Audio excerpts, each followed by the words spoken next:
Hi, friends in Artland. Welcome to the Subduke Show. The show where we talk about art marketing and mindset. My name is Seb Duke, and I'm an artist and art marketing consultant. I'm here to help artists like you market your art better to reach the right audience and enhance your mindset in order to become more productive and efficient in whatever tasks you tackle. That's why I bring you inspiring and practical advice to help guide you on your path to artistic greatness. And I do this because I truly believe that all art deserves to be seen. And that starts with yours. Now we're about to start episode 24, the most important mindset lessons I learned last year. How is your new year so far? Do you have any resolutions on your end? Personally, I've never really had New Year's resolutions. I've never really seen the point. I just try to get better at whatever it is I need to get better on a daily basis. If I notice something isn't working, I just try to fix it as I go. And if something's not working and I choose not to fix it, then I know that ultimately it's my choice not to fix it. But while I don't have any resolutions per se, I do have some objectives. My objectives remain unchanged going into this year. They're so simple. By the end of 2021, I want to help 12 people a day market their art better through the books I've written. I know my books are great. I know they're the best books out there on art marketing. I have some on Instagram art marketing. I'm working on one on Facebook marketplace marketing. Next, I'll be working on a book on how to tell your story better as an artist. So, yeah, I want to sell 12 books a day. That's one of my objectives. That's what I'm working towards. Also, by the end of 2021, I want to help 12 people a week through one-on-one coaching and change those 12 lives every week by providing them with actionable, personalized advice to help spearhead their growth. That's for artists who feel like they're ready to take it to the next level. And finally, I want to help 10,000 people a month for free through this podcast. And if you want to help me with that, then you can simply share your favorite episode with a friend, send it to them via DM, send it to them via text, via Facebook Messenger. If you have an artist friend who would benefit from listening to this podcast, just send it to them. That's the only way this podcast grows, when people like you share it with people like you. And actually, I receive messages from writers, musicians, actors, fashion designers who tell me that they listen to my podcast because they find the advice so helpful in a way that makes sense to them, even though they're not visual artists. So if you happen to know an actor, a writer, a musician, fashion designer, tell them about this podcast. Chances are that they're going to appreciate it. One thing that fascinates me is that when you share a podcast with someone and they really enjoy it, they are so grateful afterwards. Like you've unlocked some little secret that they weren't privy to. And then afterwards, you can talk about what you've listened to and expand upon your learning by talking about what you think, what you gain from it, what they think, what they gain from it, and then you share your perspective on it. So go ahead, share it away. You'll see there's a lot in it for you. So yeah, those are my objectives: to sell 12 books per day, to coach 12 people a week, and to get to 10,000 listeners per month for this podcast. And if you go back to my first episode that I've ever released for the Seb Duke Show, I'm pretty sure I shared those objectives with you. And they're not changing, they're still the same. I'm not one to have resolutions. I prefer objectives because they drive actions way better than resolutions ever will. Alright, so on to today's topic. It's the new year. You know I like to talk about mindset on the episodes I release on Mondays. And today I want to share with you 3 lessons, 3 pearls of wisdom that changed the way I think last year.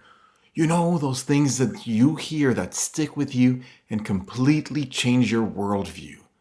And obviously, there's way more than those 3 that I learned last year, but those are the ones that really stuck with me. Those are the ones that actually redefined me as a person.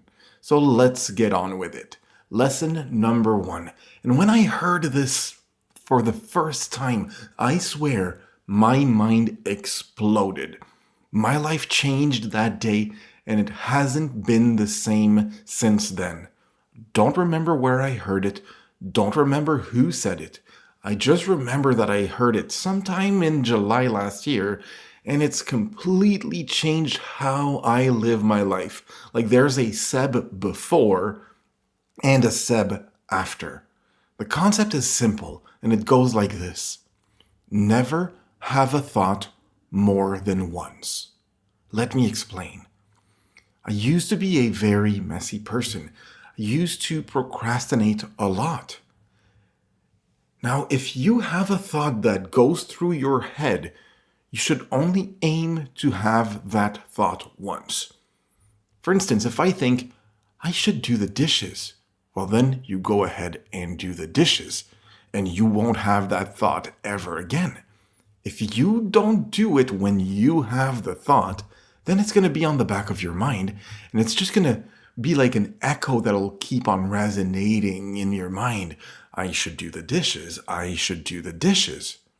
And that thing, like that advice, never have a thought more than once, it works great for menial stuff like household chores. It also works great to be more productive. It's just whenever you think something like, I should do this, you turn it into, I have to do this, and then you just do it. It's so simple. If you think it and you don't do anything about it, then not doing it becomes your choice. Never have a thought more than once. And I swear it's turned me from a procrastinator into a doer in an instant. Never have a thought more than once. Lesson number 2. Your brain is a horrible secretary. It's great at making decisions, but it's really not good at remembering stuff. Like, how many times have you had an idea, like a great idea? You tell yourself, I'll remember it, and then you don't. You remember you had a great idea, but what was the idea? No idea. Because your brain is horrible at remembering things. It's not a good secretary. What you want to do is get it out of your head right away. If you have a great idea, you need to get it out of your head and make a note of it. You need to externalize it and capture it in the physical world.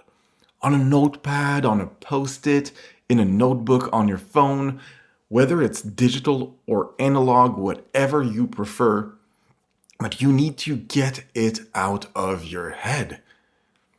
It also works for things you need to do, like if you think, I need to mail this thing, well, then you need to live with that thought and have the burden of not forgetting it.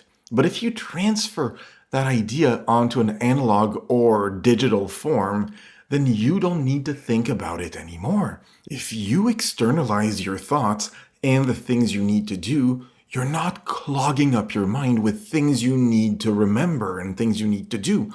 You're clearing up the way to let your brain have creative ideas. You're clearing up the way to let your brain make strategic, intelligent, informed decisions. Your brain isn't able to remember, prioritize, or manage many things at once. As soon as you have more than 4 things in your head, that's it. So don't use your head as an office. Use it as a decision-making tool. Use it as a creative tool, but don't rely on it to remember what needs to be done. Don't rely on it to remember your great ideas. Capture them on paper, in your phone's notes, whatever system works best for you.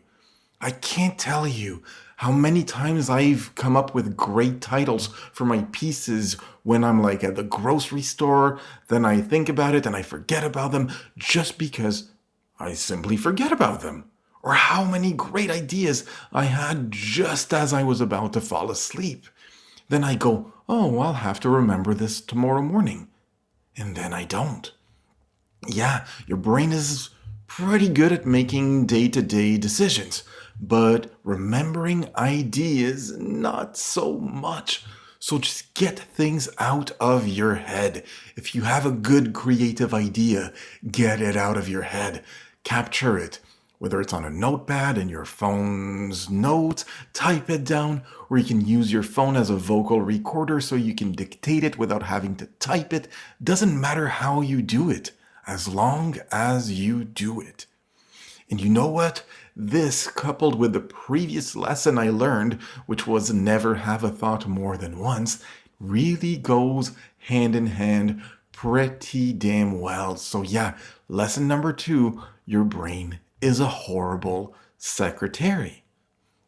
Okay, I promised you 3 lessons, so here's the third and last one. Learn to front load your pain. It's as simple as that. If you want to get more stuff done, you need to embrace the discomfort up front. Because if you procrastinate, you're putting off more than your work. You'll have to do the work one way or another, so you might as well do it now. Otherwise, you end up having to deal with the annoyance of having to do the work.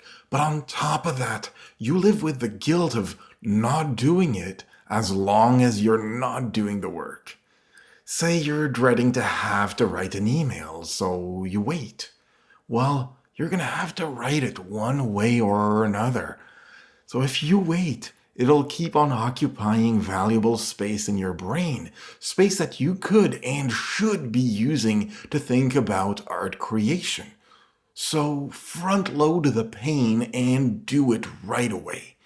You can choose to do something uncomfortable now, which sucks, or live with the greater discomfort of having to do it later and living with the guilt of putting it off, which sucks even more, because one way you're doing the work and it sucks, the other way you put off the work, you feel guilty until you do it, and then you do the work and it sucks. It's just both suck, one sucks more. And you know what? In the end, that's what success in life is all about. Front loading your pain. Don't avoid it, embrace it. So there you go. Those are the 3 best lessons I learned last year when it comes down to mindset. First, never have a thought more than once. Second, your brain is a horrible secretary. And third and last, front load your pain. And I swear those are 3 concepts that I've embraced and really integrated in my life. And now I would say I'm twice as productive going into 2021 than I was going into 2020.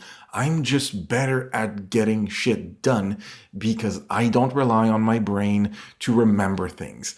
I make sure I never have a thought more than once, and I front load my pain. And I hope those concepts resonate as much with you as much as they resonate with me, and that you can learn a thing or 2 or 3 from them.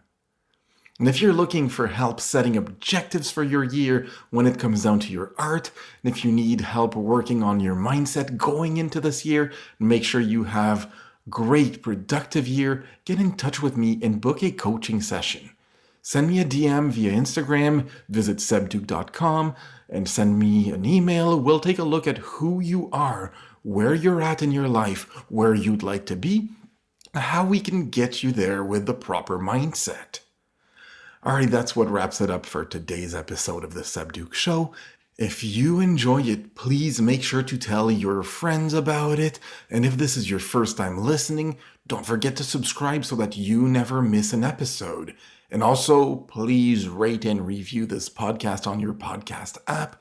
Always makes me so happy to read what you guys have to say about the show. Alright, this is where I sign off. As always, thank you so much for tuning in. I hope you make today a great day. Make sure your art gets seen by as many people as possible. And I'll talk to you soon.